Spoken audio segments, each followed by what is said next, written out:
जय जगन्नाथ। आज एक नुआ ब्लॉग आपण मानक स्वागत। आज मु आपण मानक करी देखैबी चूड़ा उपमा कहीं एटा मु करिछि जेहेतु पिला माने मोर किछि पनीपरिया खाआंतिनी तेणु मु सकाळ टिफिन हो कि संध्यार टिफिन हो मु तांकु सब प्रकार परिया पकई चूड़ा उपमा सुजी उपमा कर देई थाए। आज मु चूड़ा उपमा करी आपण मानक देखैबी। चलନ୍ତୁ एबे वीडियोटी स्टार्ट करिवे। मु एठी चूड़ा उपमा पाई ग्रीन मटर बीन गाजर आलू सब छोट छोट कर काट देछि। ए जगह फूलकोबी भी नहीं हम किंतु जेहेतु फूलकोबी ए खराब आसुनी से जगह मुझे सोयाबीन किसी नहीं टमाटो पियाज कंचा लंका सब काटी देछि। सागे मुझे किसी बादाम भी नहीं मु उपमा करी।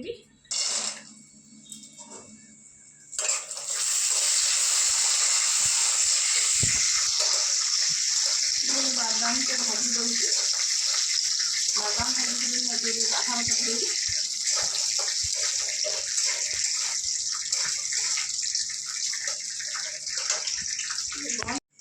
बादाम भाजी के बाहर कर दूसरी।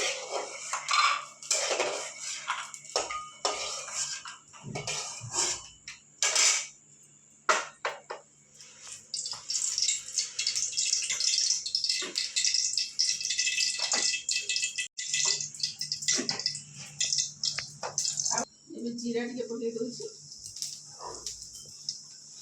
कंचा लंका पियाज जो सब पकई दूसरी।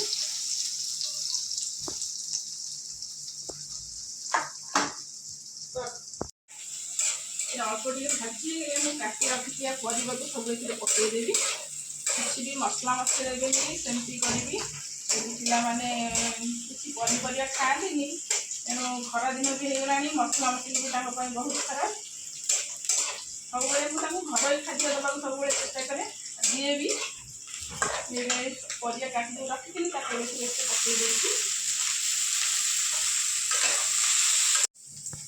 इतना अल्प टे भाजी हो मुझे सोयाबीन काटिकी रखी पकई दे सबतक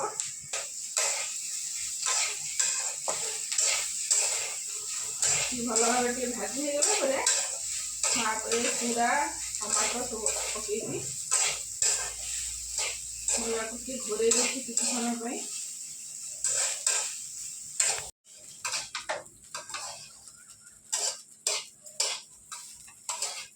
ये तो भाजी हो जाए सब टमाटर को पकई दूसरी।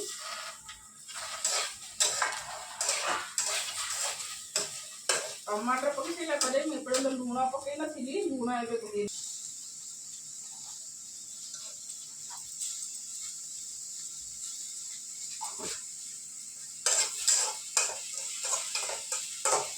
कुछ समय तक मुझे घोरे दूसरी।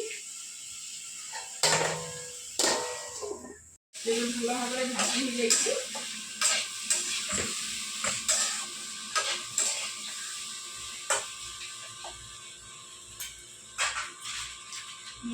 हलदी गुंड अल्प टे लंका गुंड देवी जेहेतु कलर टे भल आसापी किसी भी मसला पकईनी।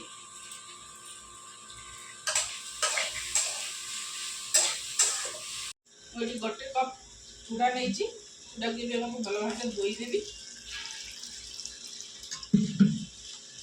बहुत पतला चूड़ा कि थे मात्र दिए भल कि पा पूरे थे तार जो कुंडा थी धान थी सब बाहरी आसो।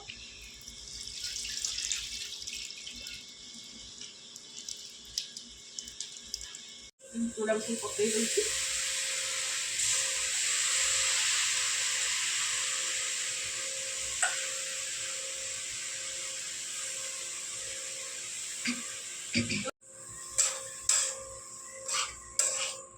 भल भाव खेल दूसरी।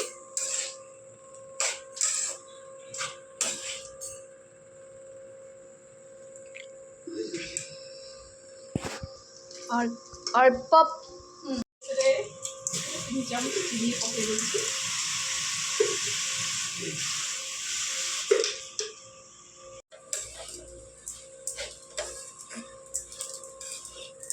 बादाम मंजी एबे पकई दूसरी